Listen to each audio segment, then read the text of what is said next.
Assalamualaikum warahmatullahi wabarakatuh. Di video pembelajaran kali ini, kita akan membahas muatan pelajaran Bahasa Indonesia kelas 4 SD, tema 3 peduli terhadap makhluk hidup, subtema 3, ayo cintai lingkungan.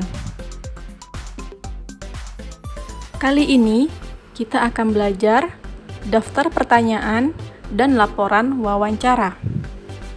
Menyusun daftar pertanyaan wawancara dilakukan sebelum melakukan wawancara.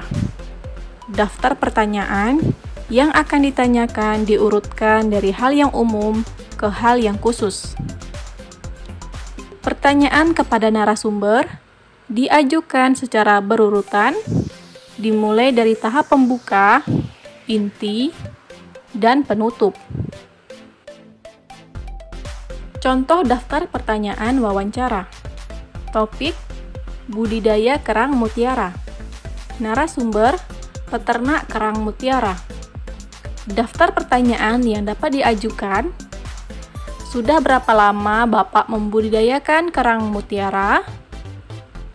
Apa saja yang diperhatikan saat melakukan budidaya kerang mutiara? Bagaimana proses untuk memanen kerang mutiara?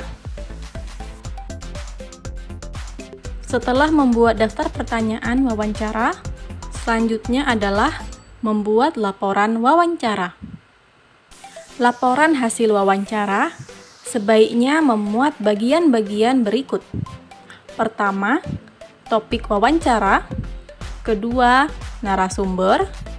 Yang ketiga, pewawancara. Keempat, waktu dan tempat wawancara. Yang kelima, hasil wawancara. Dan yang terakhir adalah kesimpulan. Setelah membuat laporan wawancara, langkah berikutnya adalah membuat kesimpulan hasil wawancara. Kesimpulan hasil wawancara merupakan keseluruhan isi wawancara yang telah kamu lakukan. Kesimpulan ditulis dalam bentuk paragraf secara singkat dan jelas.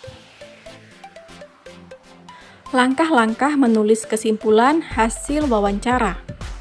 Pertama, tulis jawaban secara jelas dan rinci sesuai pertanyaan.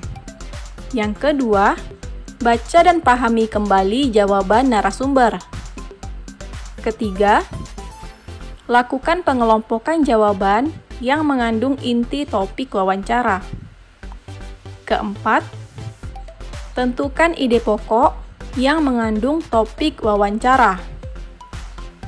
Kelima, tentukan kalimat utama yang menjadi inti pembahasan wawancara. Yang keenam, tentukan kalimat penjelas yang mendukung inti topik berdasarkan jawaban narasumber.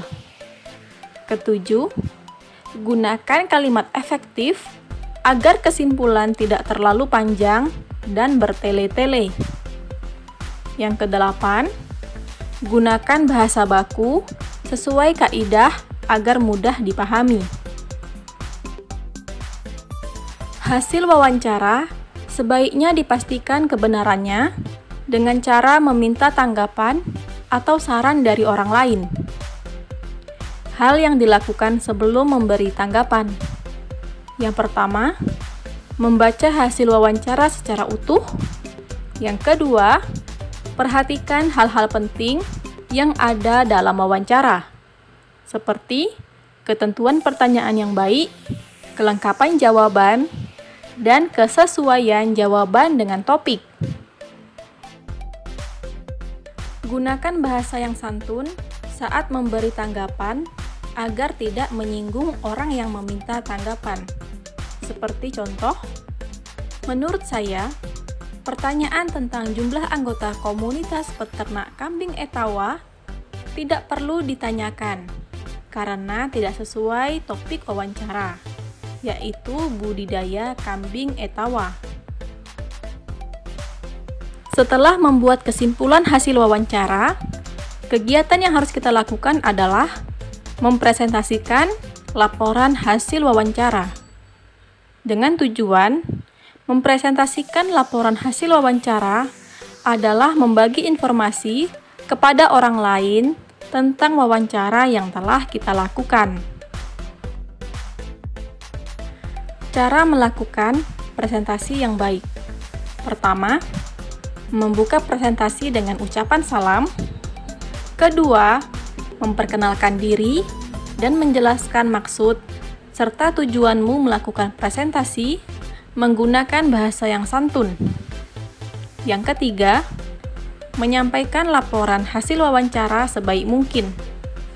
Yang keempat, menyampaikan materi atau hasil wawancara dengan jelas dan rinci. Yang kelima, cara menyampaikan boleh seperti bercerita. Keenam, hasil wawancara disampaikan secara komunikatif atau menggunakan bahasa yang mudah dipahami. Ketujuh, saat menyampaikan laporan, sesekali memperhatikan orang lain yang menyimak. Yang kedelapan, jika kesulitan untuk menghafal teks, sebaiknya kamu menggunakan catatan kecil berisi poin-poin hasil wawancara. Yang kesembilan atau yang terakhir, presentasi diakhiri dengan ucapan terima kasih dan salam. Baiklah anak-anak, itu saja yang dapat disampaikan dalam video pembelajaran kali ini. Semoga bermanfaat. Terima kasih karena sudah menonton. Wassalamualaikum warahmatullahi wabarakatuh.